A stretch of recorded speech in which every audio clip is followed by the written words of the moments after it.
гуфтори дуввум. самару қанд. чойники чою пиёла дар даст назира хола омад. ҳа бачаҳо, ба рӯямон ҷиддӣ нигоҳ карду. чаро тухмбирёнро нахӯрдетон? оши палав кунам? Не холаҷон, дуямон ҳам ба табақча даст дароз кардем.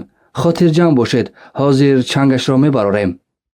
ош шавад, хӯретон, гуфт назира хола. тез хӯретон, ки сард нашавад. аскар чой мерехт. поре аз тухбирёнро гирифта ба даҳонам андохтам, вале аз гулӯям намегузашт. ҳушу хаёлам ба саргузашти ошиқон буд. назира хола ба сӯи ошхона рафт. хоҳиш кардам, ки аскар нақлашро сар кунад. дар замонҳои қадим, оғоз намуд ӯ, дар домани кӯҳак қабилаи калоне зиста самар ном ҷавонмард ба он сарварӣ мекард. болотар аз онҳо дар ҳамвории васеъ қабилаи нисбатан калонтаре маскан мегирифт. дар он малик бовар гуфтани шахс шоҳ ҳисоб меёфт. вай қанд гуфтани духтари хушрӯе дошт, ки агар бепарда берун барояд ҷамолаш чашми офтобро хира мекард. дар бобати ҳусну латофат, ақлу назокат ҳамто надошт. шӯҳрати қанд ба гирду атроф паҳн гардид. рӯзе набуд, ки ба даргоҳи шоҳ хостгорҳо наоянд. ин овоза ба гӯши самар расиду ба духтари шоҳ ғоибона ошиқ шуд. вай либоси фохирашро ба ҷомаи ҷиғда иваз карда, дар сурати қаландар омада ба чорбоғи шоҳ даромад. қанд бо канизонаш сайру гашт мекард. ҳуснаш аз таърифи мардум даҳчанд зиёдтар буд.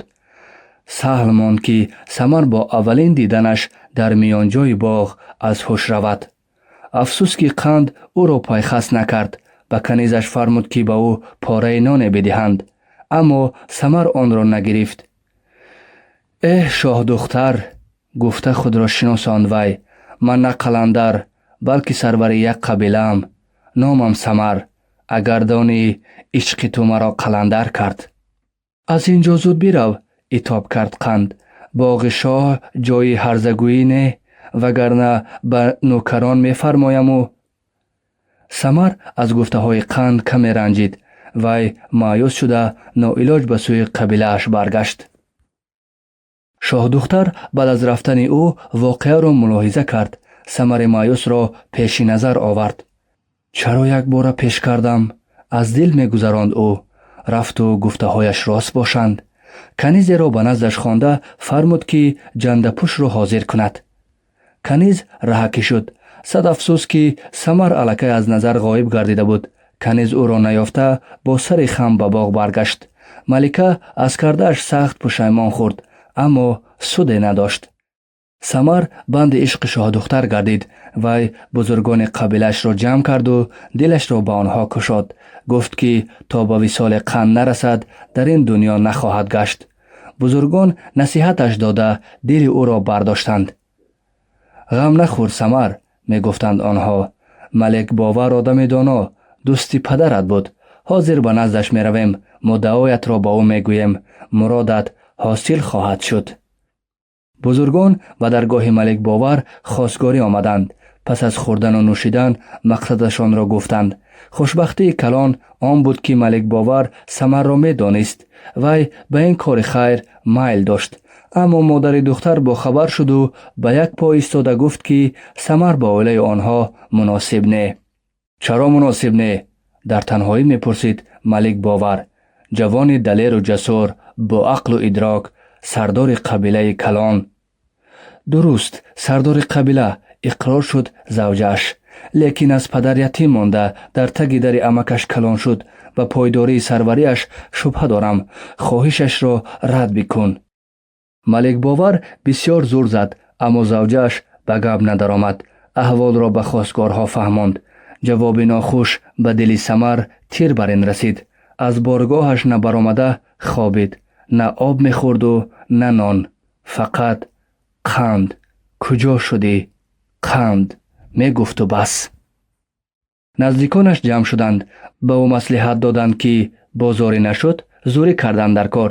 дастаи лашкари хосаро ҳамроҳат гиру ба назди қалъаи малик бовар рав. аз пасат мо ҳам меравем. шояд баъд аз ҳамин гиреҳи кор кушода шаваду малик бовар розӣ гардад. самар сарлашкари хуб ва бодтадбире буд. вай бо дастаи хосааш шабона омада атрофи қалъаи Маликбоварро муҳосира кард. посбонҳо дар хоби ширин буданд. аз ин ҷост ки самар ба осонӣ дохили қалъа гардид ва зуд аз паси ҷустуҷӯи қанд афтид. афсӯс ки одамони Маликбовар огоҳ шуданд.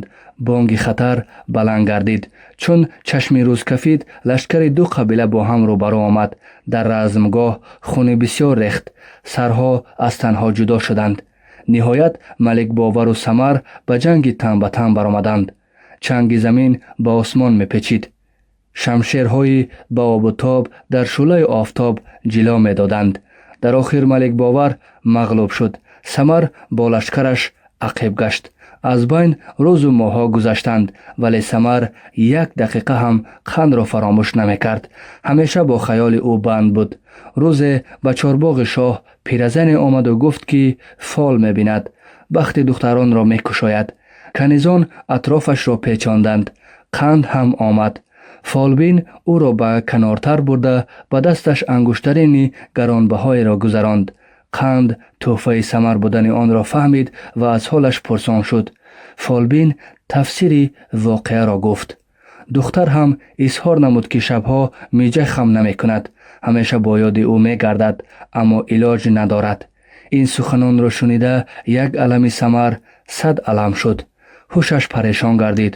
худ ба худ гап мезад. шабҳо фарёд мекашид. ҳушу беҳушона ба тарафи рост омада қадам мепартофт.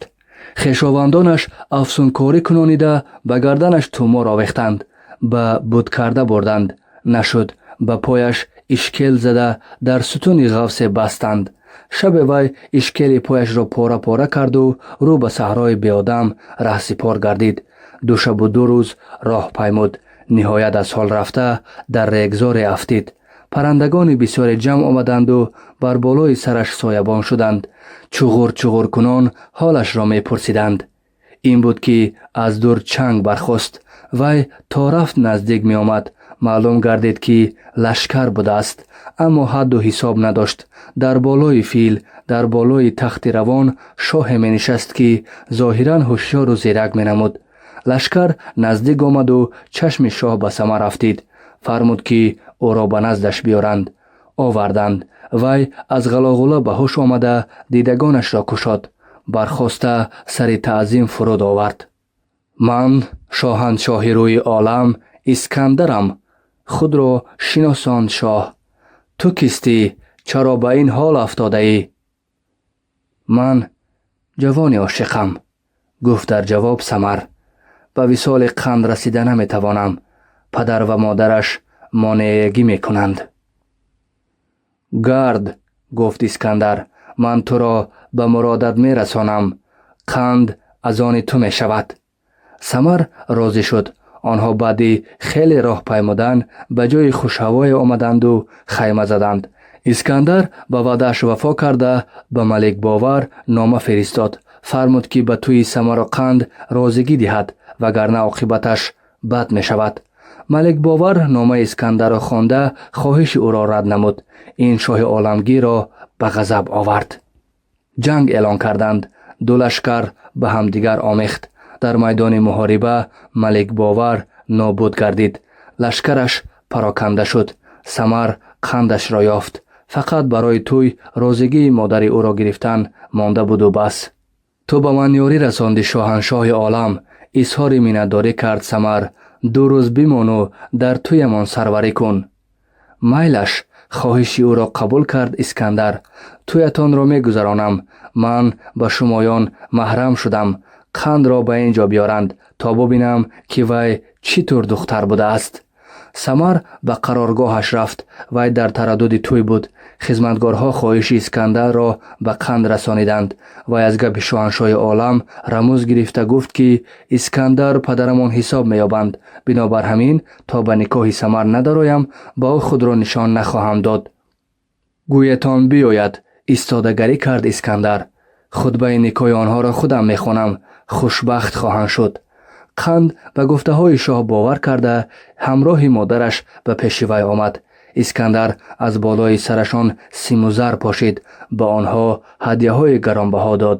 ин буд ки шамол пардаи рӯи қандро бардошту назари Искандар ба вай афтид. ошиқи беқарор гардид. ба вазиронаш фармуд ки духтарро розӣ кунанд, ӯро ба занӣ хоҳад гирифт. бадбахтии калон он буд ки Искандар ба модари Қанд маққул шуд. ӯро ба домодӣ қабул кард, вале Қанд аз рафтори модари шӯҳратпарасташ даҳшат кашида ба беморие гирифтор шуду аз олам чашм пӯшид. марги ногаҳонии маҳбубаш ба гӯши Самар расид. вай бо нолаву фиғон пираҳан дарид, худро бар болои қабраш партофт. ду шабу ду рӯз хоки сардро оғӯш карда хобид. илоҷи ӯро хезондан набуд. огоҳ шуданд ки вай ҳам ҷонашро ба офаридгор супоридааст. бузургони ду қабила либоси сиёҳбавар пӯшида ошиқро дар паҳлӯи маъшуқааш ба хок супурданд. Искандар ин ҳолро бо чашми худ дид ва аз кардааш сахт пушаймон шуд. сарашро ба сангҳо занад ҳам суде надошт. фармуд ки бар болои хоки ошиқон мақбараи боҳашамате бунёд кунанд, атрофашро ободу зебо намоянд, то ки номи Самароқанд абадӣ гардад. мардум онҳоро фаромӯш накунанд. он манзил бо мурури замон ба шаҳр табдил ёфт.